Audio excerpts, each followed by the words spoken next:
হাসনাত আব্দুল্লাহ বললেন, বাপের দোয়া ক্রিকেট বোর্ড করেছে সরকার। এদিকে স্বরাষ্ট্রমন্ত্রীর জবাব, আসিফ মাহমুদ ক্রিকেট বোর্ডের দুর্নীতি ও ক্ষমতার অপব্যবহার করেছিলেন।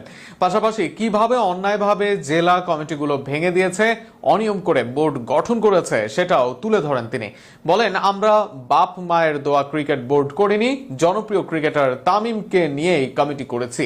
আর থাকছে প্রতিবেদনে। এখন আর বাংলাদেশ ক্রিকেট বোর্ড এটা নাই, বাপের দোয়া ক্রিকেট বোর্ডে পরিণত দীর্ঘ বহু বছর পর জমে উঠেছে এবারের সংসদ অধিবেশন। আর সেখানে সংসদে অভিযোগ পাল্টা অভিযোগ হচ্ছে নিয়মিত।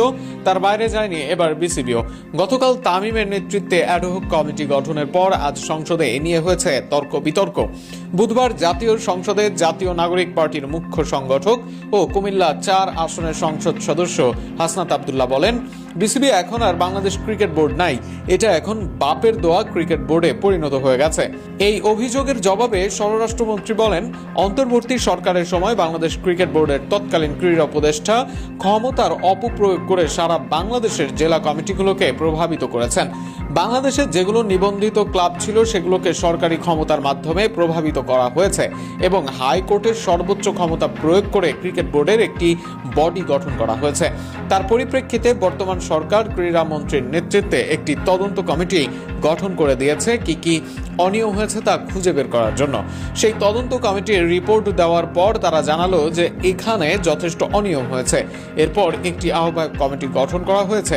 সাবেক ক্রীড়া উপদেষ্টা আসিফ মাহমুদের অনিয়ম তুলে ধরার পর দেশের বর্তমানে সবচেয়ে দাপুটে এই নেতা আরো বলেন, আমরা এখানে বাপের দোয়া মায়ের দোয়া কমিটি করিনি। এতদিন পর্যন্ত শুনতাম মায়ের দোয়া পরিবহন আছে, আজকে মাননীয় সদস্যের কল্যাণে দেখলাম বাপের দোয়া কমিটিও আছে। এদিকে একই দিন সন্ত্রাসী কার্যক্রমে জড়িত ব্যক্তি বা সত্তার কর্মকাণ্ড নিষিদ্ধ করার বিধান যুক্ত করে অন্তর্বর্তী সরকারের আমলে জারি করা সন্ত্রাস বিরোধী অধ্যাদেশ অনুমোদন করেছে জাতীয় সংসদ।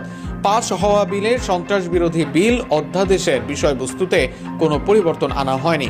স্বরাষ্ট্রমন্ত্রী সালাউদ্দিন আহমেদ বিলটি সংসদে পাশের জন্য উত্থাপন করেন। সেখানেই ভিন্নভাবে এক ব্যাখ্যায় ক্রিকেট প্রসঙ্গ নিয়ে এসে প্রশ্ন করেন হাসনাত আব্দুল্লাহ।